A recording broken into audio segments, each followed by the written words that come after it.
Welcome to the Idea to Value podcast, where in every episode we highlight the latest insights into creativity and innovation from experts around the world. I'm your host, Nick Skillicorn.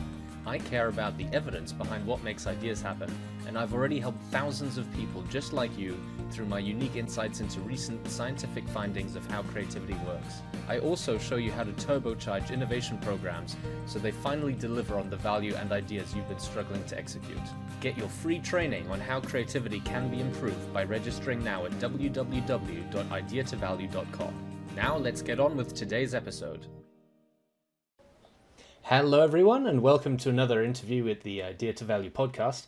I'm very happy to have Samuel West with me today, who is the curator of the Museum of Failure in Helsingborg, Sweden. Sam, it's wonderful to have you. Thank you. Now, a lot of people are probably asking themselves, what the heck is a Museum of Failure?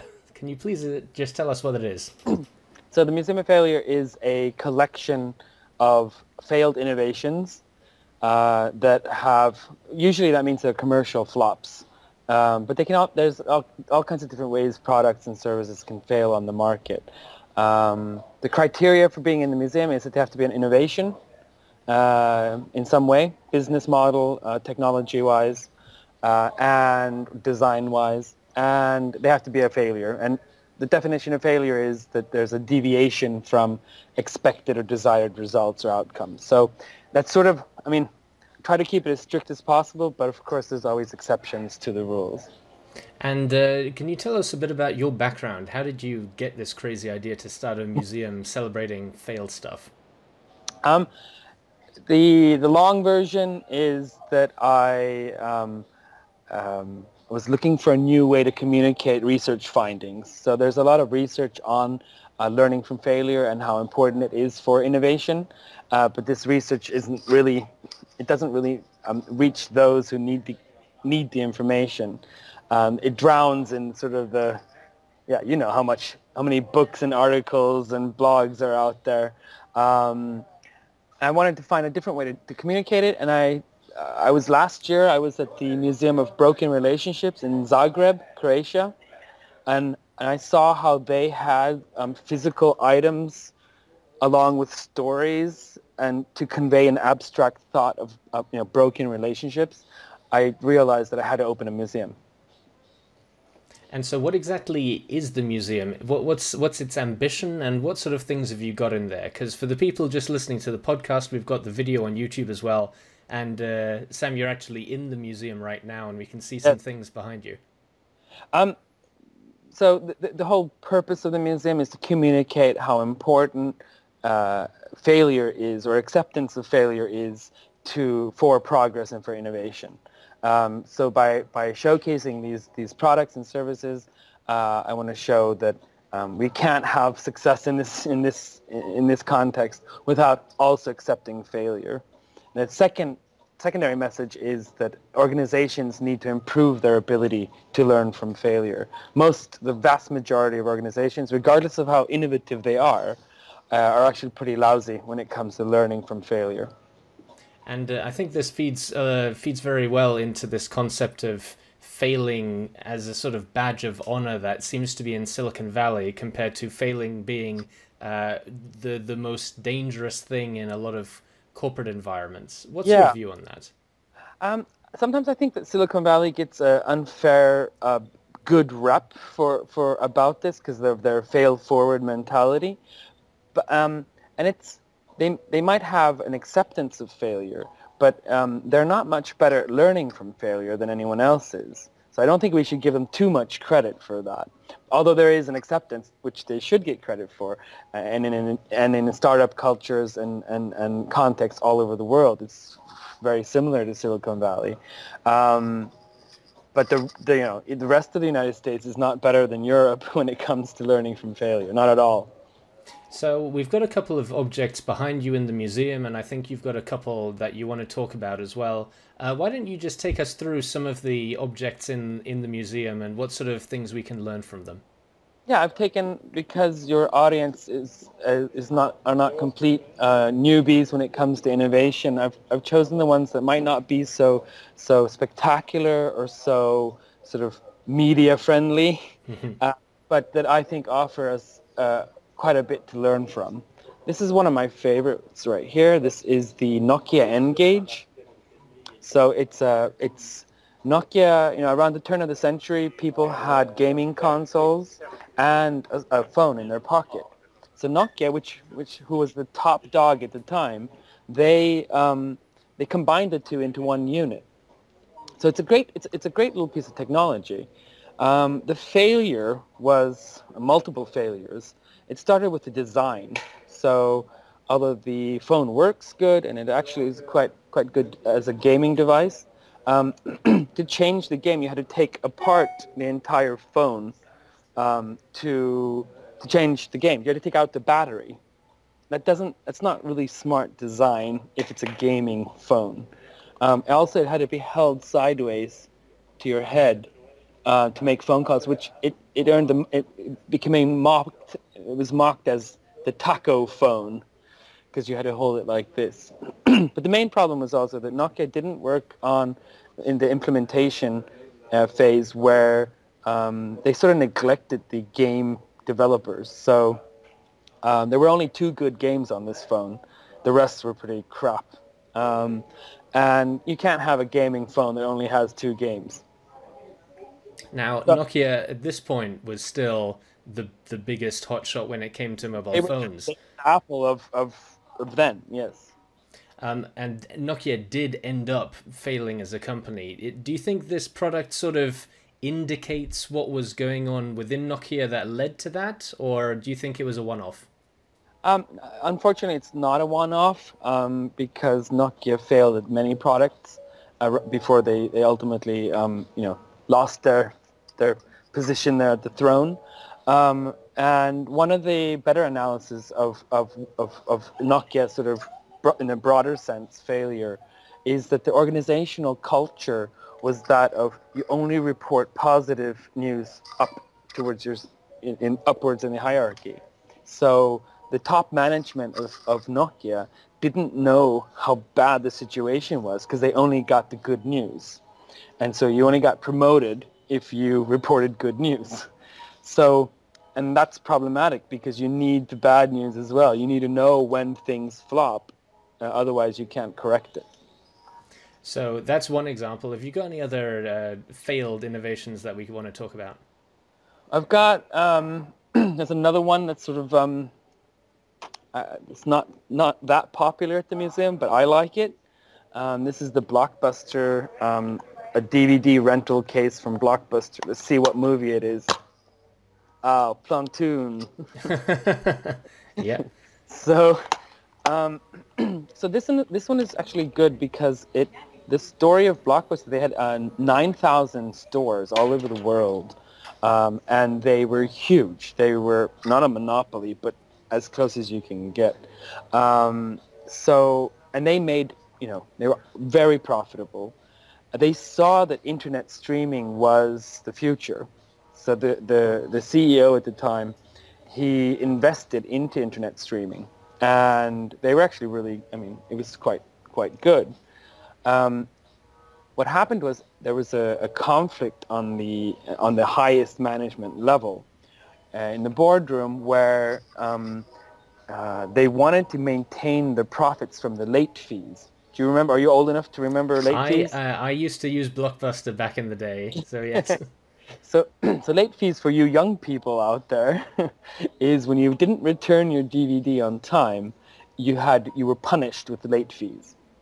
And I think some estimates put the profits of Blockbuster, a third of their profits came from late fees. That's huge. And the reason they didn't continue to invest, they fired the CEO who wanted to invest in streaming, and got a CEO that did as he was told, and they killed the streaming project. And a few years later, Netflix killed Blockbuster. I think it's a great, that's a condensed version of the story. I think it's a great story of, they had it all right, but greed got in the way. So in that case, it was failure as not necessarily ignoring the bad news, but just trying to stick with what had previously worked for them. Exactly, and not seeing that they have to change their business model. I have another one if you're interested in the business model. Absolutely. Let's keep going. This is the Kodak DC-40. And for people who are listening, it's a digital camera. Looks like that's about the size of a toaster. It's not that big. Okay, it's a bit smaller, but it's a pretty big. Yeah. Anyway, so it's it's a nice it's Kodak's first digital camera for consumers, and it was hugely successful. Kodak was actually hugely successful at making. They were pioneers in the manufacture of digital cameras. Interesting. They actually created the first prototype. You could say that Kodak invented the digital camera back in the 70s. According to, I don't know if they're rumors or anyway, according to what I've read, the engineer that created the first prototype showed it to management, and they clapped him on the shoulder and said, "Oh, that's cute. Let's not tell anybody about it." So they were afraid that the digital camera would threaten their profitable film printing business model, which the entire Kodak sort of lived on. And anyway, fast forward, the rest of the world was catching up, so Kodak got into the game.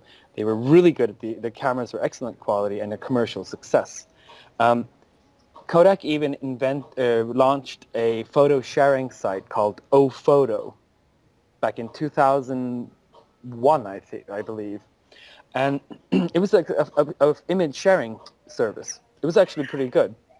The problem was that Kodak stubbornly insisted on that their cameras, the photo sharing site, everything they did was geared towards getting consumers to print more photos. So they made their money printing the photos, hence everything they did was, if you bought a camera, it wasn't to have the photos on the screen, it was so you could print them out at home. Are you with me so far? Mm-hmm. So you also know where this is going. Oh, yeah. In 2012, they went bankrupt because cameras are everywhere. We don't print our photos anymore. We keep them in the computer. And because Kodak didn't change their business model, they had no reason to exist any longer. The really sort of ironic thing is that the same year, some people put it at the same week, I'm not actually sure about that Kodak went bankrupt.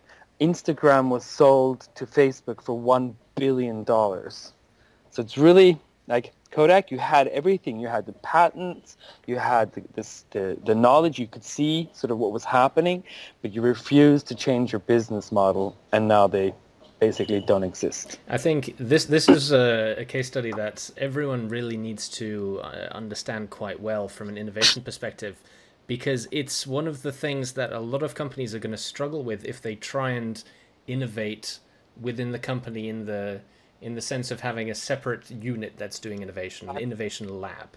Yeah. Or focusing it all in the R&D department. I mean, that worked well in the 50s and 60s. It doesn't quite work like that today. Because my interpretation of your story is that all the technology was there and they were actually a market leader, but the company couldn't figure out the right strategy to incorporate this future-facing new type of business into the existing business. It's what we call an ambidextrous organization that needs to look both into the current space and into the future space. Absolutely, and an organization that, I mean, there's plenty of examples of disruptive technology that kills entire sectors, let alone entire companies. But I mean, if you're part of that disruptive innovation, then and you are willing to adapt your business models, like I mean, had Blockbuster, had they been willing to say, we're not going to rent DVDs and then charge people for late fees. We're going to do like Netflix. You pay a monthly fee. You can keep the videos as long as you want to. You get new ones when you return them, but change your business model. They would still be in business. Netflix would never have existed with these giants as competitors. Yeah. So we've got a lot of examples of specific failures. What I'd like to talk to you about now is why is there this angst around failure, and why is it something that seems to happen in more or less every company? So, what Yeah, distinguishes from a company that is failing from one that seems to be able to succeed no matter what?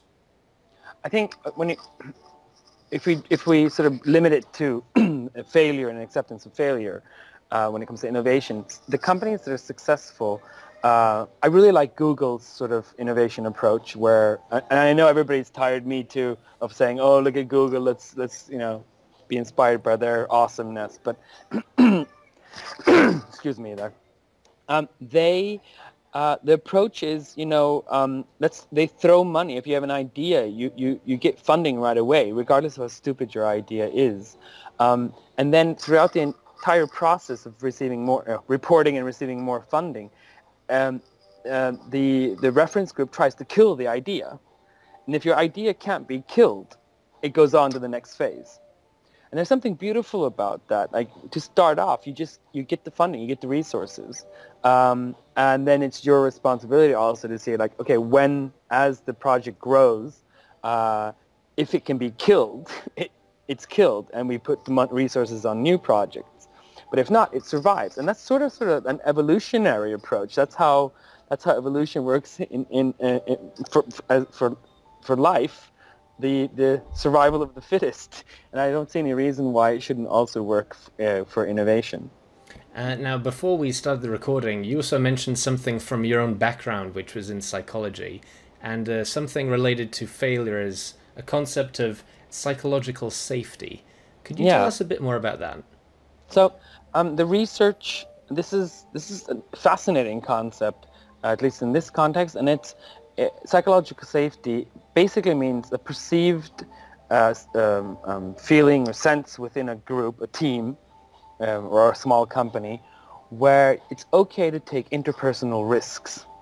Now, that means, for example, that you're willing to share your unrefined ideas, you're willing to ask the uncomfortable questions or maybe stupid questions, you're willing to ask for help, you're willing to do activities or behaviors within that group without the fear of being negatively judged.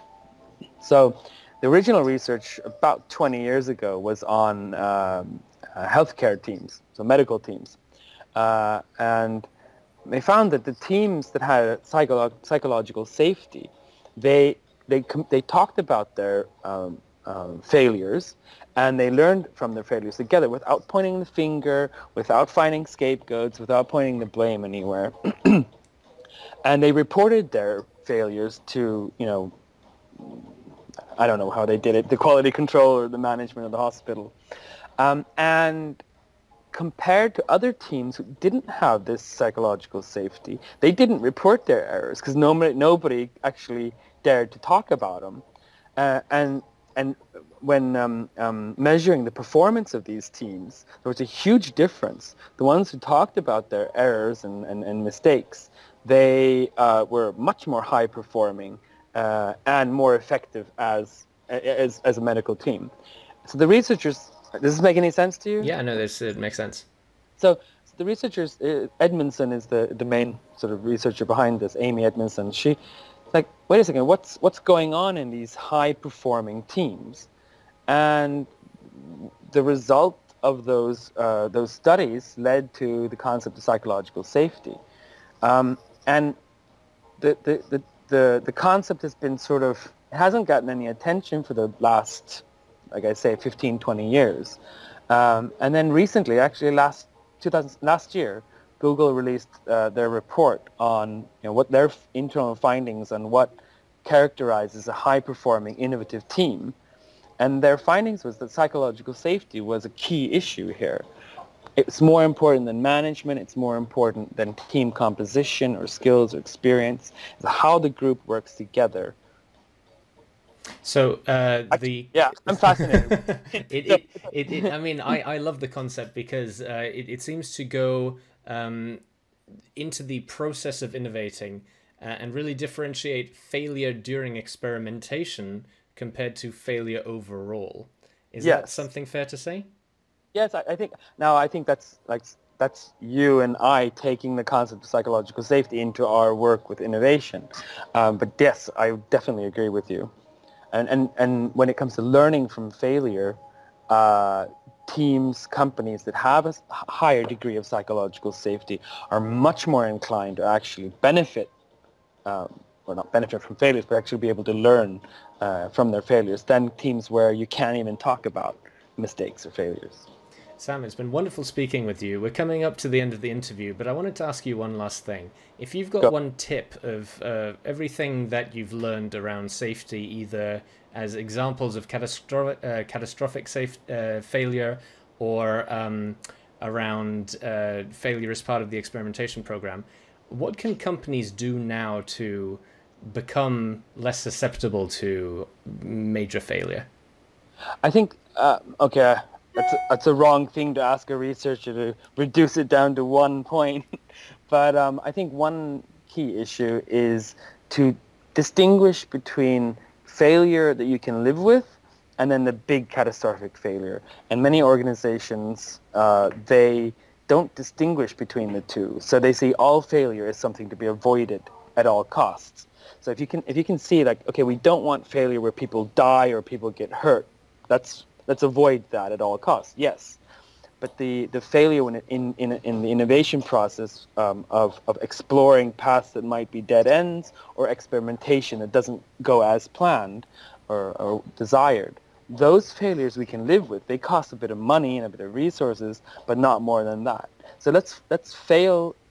Yeah, let's fail in the smaller context, and by learning from those failures, we can avoid those big, massive catastrophes. Sam, it's been wonderful getting your insights. If people want to find out more about the Museum of Failure and your work, where can they go to find out more? The best bet is museumoffailure.se.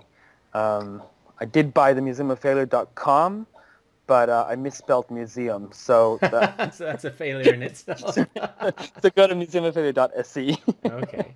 Sam, it's been wonderful speaking with you, and I look forward to speaking Likewise. again with you soon. Thank you. Today's episode was made possible by members of our premium Deep Creativity training program. For less than the price of half a candy bar per day, you too can get world-exclusive daily exercises which push your creativity past its comfort barrier to make you better able to generate ideas in all aspects of your life and work. Invest in yourself now by going to www.ideatovalue.com/deepcreativity and using coupon code PODCAST for 25% off your first order. And don't forget that if you found this episode interesting, to like and share it, and to leave us a review in your favorite podcast player. See you again in the next episode.